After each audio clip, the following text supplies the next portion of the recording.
yan. So, paano na natin to? Dito na tayo kay Sal Panelo. Sal Panelo!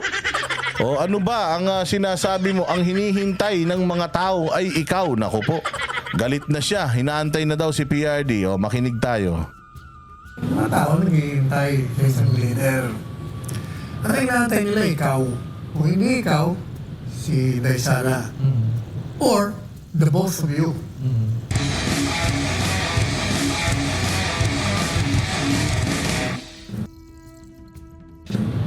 Alam nyo, galing po ako sa Davao. Dahil ako'y naanya ni Presidente Duterte na kami mag-meeting. Dalawang meeting, isang malaking grupo, tapos kaming apat lang. At marami nagtatanong sa akin ngayon sa text, kasi nag-vlog nga ako ng gabi. Ano raw ba talaga ang tatakbuhan ni Presidente Duterte? Tatakbo raw ba? O magre-retire na? Ang aking payo po kasi, tumakbo siya ng alkalde. Yan ang una kong payo sa kanya. Matagal ko na sinabi sa kanya. Kailangan ka tumakbo ka ako ng mayor ng Davao City sapagkat yung mga walang utang na loob sa'yo na nilagay mo sa pwesto, lalabanan ka yan. Nilalabanan ka na nga eh. Kailangan makuha mo uli. Kasi nakakuha na sila ng barangay kapital ng mga, kung hindi ako nagkakamali, 67. Sa kabilang ano po? Sa kabila, yung mga walang utang na loob na mga kinalinga niya na ngayon binibira siya. Sabi ko, kailangan hawak mo pa rin ang Davao. Noon yun, yung mga sinasabi ko. But nung sunod-sunod na pang-aapi ang natatanggap nila, sabi ko sa kanya, the other week, tumakbo ka kaya senador. Kasi gusto ko kayo ni Inday, Sara, tumakbong presidente at vice-president 2028. Sabi niya, bakit senador? Gusto ko nga, kongresista eh. Dahil gusto kong turuan itong mga nayayamot ako pag nanonood ako eh. Walang alam mo ito. Galing siya sa Congress, di ba? Opo. Sabi ko, nasa Congress, senador ka na lang. Medyo, pag senador ka, hindi ka aapi-apihin ng mga yan. Pangalawa, mas mahalaga sa akin, pag tumakbo ka kasing senador, magiging barometro mo yon, magiging measurement mo kung ikaw ay nasa taas pa ng popularidad. Pag ikaw ay nag-number 1, 2, 3, aba, ibig sabihin, nandun pa rin ang pagtanggap sa'yo ng taong bayan. At ituloy mo ang pagtakbo mo, Vice President. Ay, Libra Boy. Pang kami, boss, di work mode muna ulit. Naku, maraming salamat, Libra Boy, ha? Mabuhay ka, God bless you. Dad? You're amazing. Galingan mo magtrabaho, ha? Para pagpunta ko dyan sa Toronto, makakapag tayo, day off.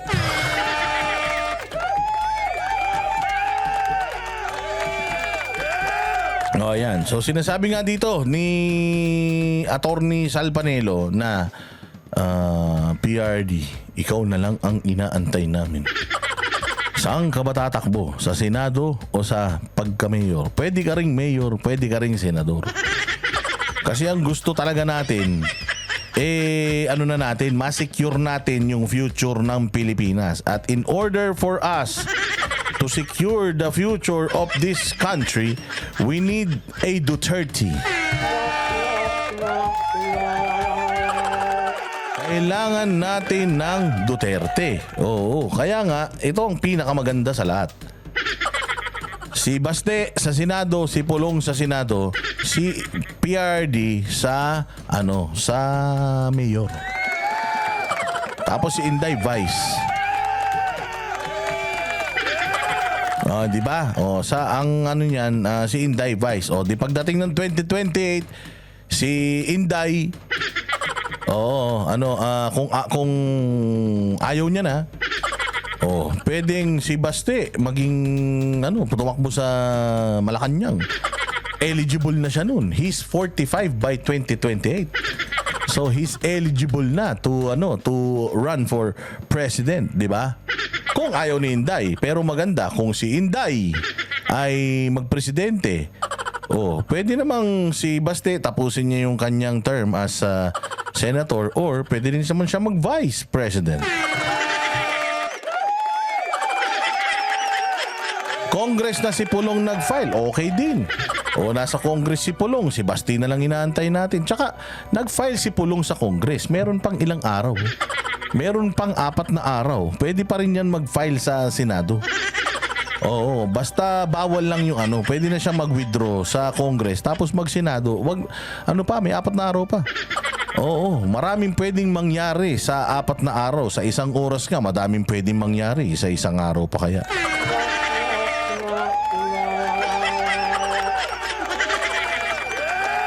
Oh, di ba? Ganun yun, mga bossing. O sige, diretso. Presidente, sir. Ayaw nyo nun? Baste for vice, tapos si Inday yung presidente. O, di ba? Tapos si PRD, mayor sa Davao. Si Pulong from Congress, pwede nang mag-Senate. O, di ba? Malay mo, pwede yun.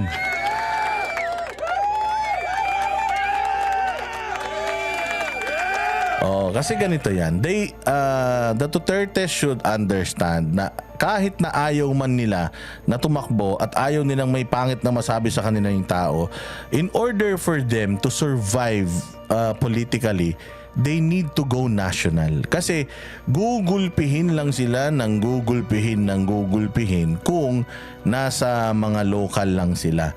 Oo, kasi nga, Duterte, ang Duterte na pangalan ay ano na yan, threat na yan. Threat na yan sa kapangyarihan. That also happened to the Marcoses. Nung natalo nung nanalo na si Cory Aquino, kinawawa na yung mga Marcos. Dinungisan yung pangalan. Kung ano-ano na ang ginawa ng mga Aquino para masira ang reputasyon ng mga Marcos, kung ano-anong mga kaso. O kumbaga kung ano-anong paglalagay sa history books na yung mga Marcos ganito, ang mga Marcos ganyan. Ganun ang ginawa ng mga Aquino sa mga Marcos. Kaya yung mga Marcos, it took them a while bago sila makabalik sa posisyon. Ngayon, tinan mo. Pagkatapos ni Marcos Sr., tinan mo, after what? 35 years? After how many years or decades bago ulit sila nakabalik sa Malacanang? O ganun din ang gagawin kung anong ginawa ng mga Aquino sa mga Marcos noong araw para masira ang reputasyon ng mga Marcos. Etong Duterte gagawin din ng mga Marcos sa Duterte ngayon yan.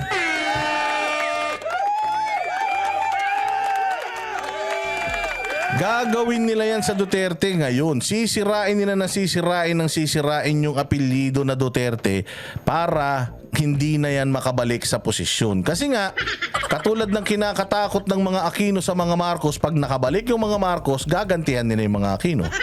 Kaya nung nasa kapangyarihan ng mga Aquino, wala silang ginagawa, kundi ginugurgur yung mga Marcos.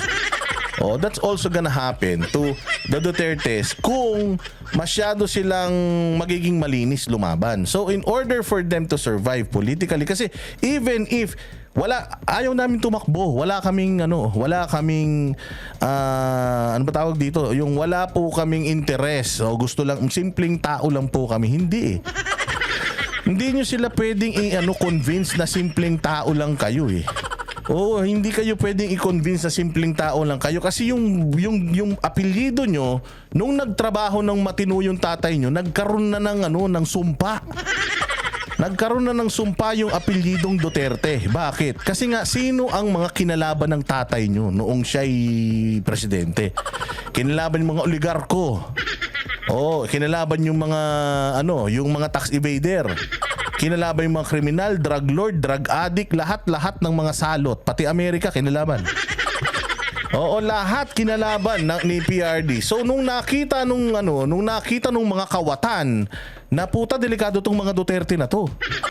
Kasi pag nanalo ulit to, hindi na naman tayo makakapagnegosyo. Anong gagawin natin? Ngayon pa lang durugin na natin yung mga Duterte na yan. So whether you like it or not, the fact na Duterte kayo, hindi na kayo makakatakas doon sa sumpa na yun.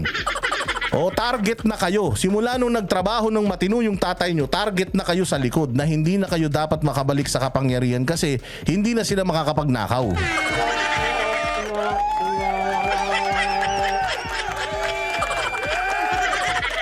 Oo, ganun yun.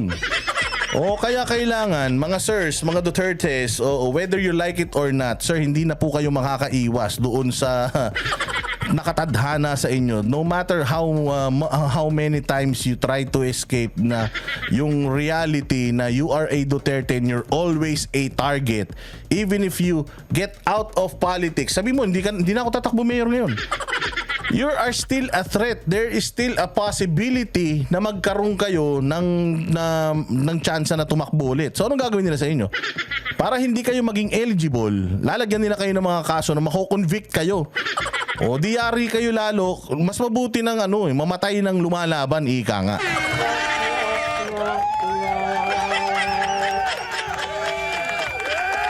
So kailangan kayong mga Duterte, you make up your mind as early as now. Oo, you cannot escape this. Kasi nandito na kayo eh.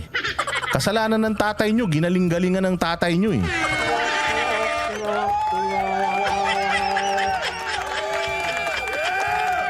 Kung sana yung tatay nyo nagnakaw, yung tatay nyo nagpetiks, sana yung tatay nyo pinabayaan na lang na magunaw ang Pilipinas, o di sana hindi kayo target. Kasi tao na mismo ang aayaw sa inyo eh. Kaya lang ang problema nga, ang clamor ng mga tao sa mga Duterte sobrang lakas. O kaya anong gagawin ng mga politiko? Putragis yan, sirahin natin ang sirahin mga yan. Oo, sirahin. Hindi mo pwedeng ipapatay yung mga yan. Kasi pag pinapatay mo yung mga yan, putya, delicate yan.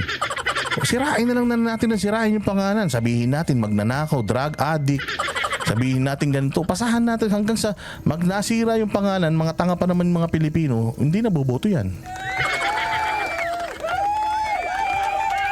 Tama ka dyan, Michelle Mangarin. Whether you like it or not, whether you're in politics or not, since you are a Duterte, dudurugin nila yung mga pangalan ninyo.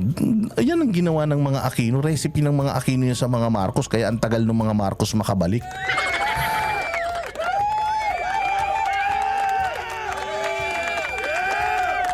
Diba? Unless na di na sila pumasok sa politika, kahit di sila pumasok sa politika, the fact na Duterte nga sila, it puts a red target sa mga likod nila.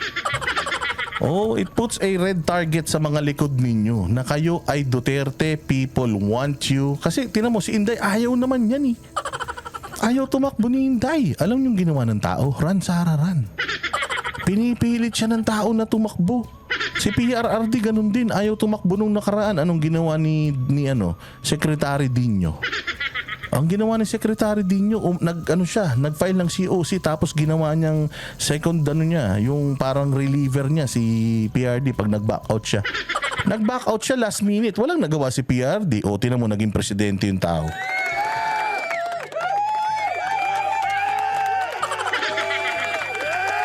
So yun ang katotohanan. Kita mo, pati si Kitty sinisiraan. Wala namang plano yun si Kitty na tumakbo. Pero tinan mo, pati si Kitty inaatake. Alam mo kung bakit? Kasi nga Duterte, kailangan lahat kayo madumihan. Kailangan lahat kayo ng mga yan, masira ng mga yan. So don't go down without a fight.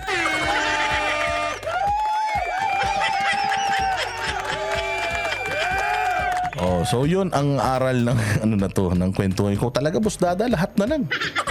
Lahat na lang, inaaway mo eh. Di ba? Nagkakaintindihan tayo. O, Draven Rain. Di ba? Meron na kayong target lock na talaga sa Duterte. So, kahit si Inday, tinan mo, ngayon, anong sinasabi ni Inday? Hindi ako tatakbo sa 2028. Wala akong planong tumakbo, magtrabaho muna tayo. Anong ginagawa kay Inday ngayon? Di ba ginugulpi si Inday? Ang dami-daming korupsyon. Pero yung korupsyon ni Inday yung pinagtututukan nila. Bakit? Kasi nga Duterte. So whether you like it or not, lumaban man kayo o hindi, suportahan nyo man yung mga Marcos o hindi, mayroon na kayong mga target sa likuran ninyo. Hindi lang Marcos ang naka-target sa inyo. Pati Dilawan naka-target sa inyo. Dalawa kalaban, hindi nga lang dalawa eh. Lahat ng may mga pangarap na maging presidente, putya kayo ang mga tinik sa lalamunan nila, kaya kailangan kayong mawala.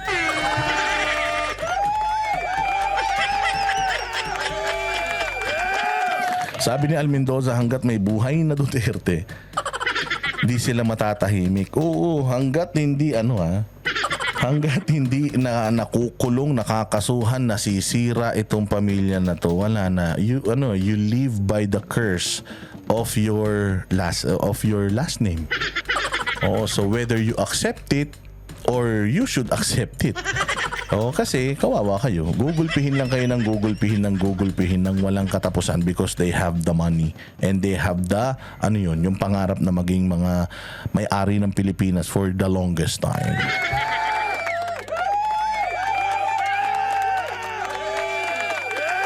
Oh, ganun yun. Oh, tama ba? Hindi ba tama yun? Hindi ba kaya nga, basta, we want to protect you, and in order for us to protect you, you need to be in the Senate.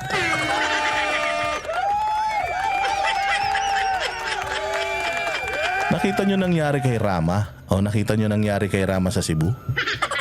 Ang lakas-lakas ng mga Rama sa Cebu. Nakita mo? Nasuspinde? Nasuspindi ang Rama, di ba?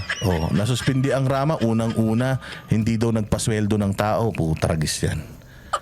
Kasalanan ba ni Rama yun na hindi sumweldo yung mga tao, nandiyan naman yung budget? Hindi naman siya nagbibigay ng mga sobre ng mga sweldo ng mga empleyado ng City Hall, kundi may mga tao naman, may mga opisina ng City Hall na dapat nagpapasweldo sa mga yan. Ano siya doon? Ngayon, ano na nangyari sa kanya? Na-suspend na naman siya. Dire-diretso na yung suspension. Anong nangyari? Di ba sinasabi ngayon na pinapaboran daw niya yung mga kamag-anak? Di ba? Kinapaboran daw ni Rama ng Cebu, na Mayor Rama ng Cebu, yung mga kamag-anak, kaya parang tinanggal na siya na pagka-mayor. Ganun putang ina niyan. Lahat naman ng mga politiko ganyan. Lahat naman ng mga politiko may mga kamag-anak na pinapaboran, may mga kamag-anak na mga tawag dito, empleyado nila, consultant, kung ano-ano, di ba? Mga gago kayo. Magkakapatid nga nandiyan siya sa Senado. Magkakapatid, magnanay nandiyan sa Senado. Walang hiya na yan. Tapos tinanggal niyo si Rama dahil pinapaboran daw niya yung mga kamag-anak. Ano yun? Nepotism?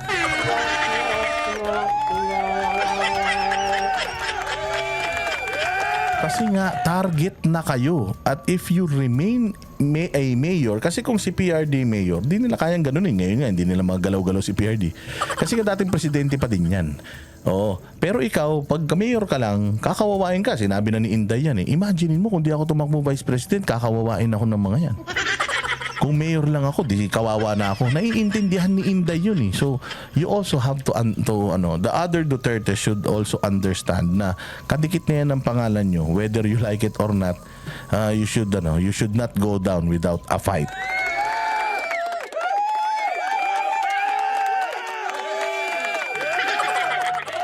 Di ba? Si Renato Galanza, Boss Dada, your comment about Kong Marcoleta at INC, hindi ako favor, pero hindi ako INC member. Okay.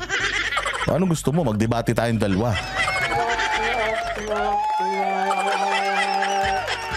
Okay, let's just agree to disagree. Move on na kami dun. Nandudun ka pa rin. Ang layo na nung pinag-uusapan namin.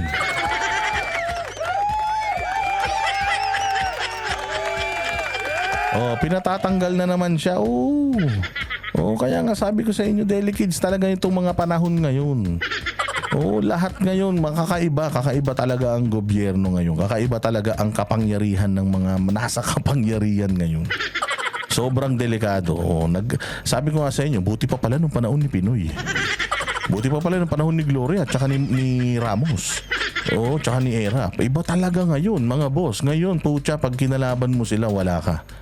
Yari ka. Kahit hindi sila magdeklara ng martial law, mas malala pa sa martial law yung nangyayari ngayon.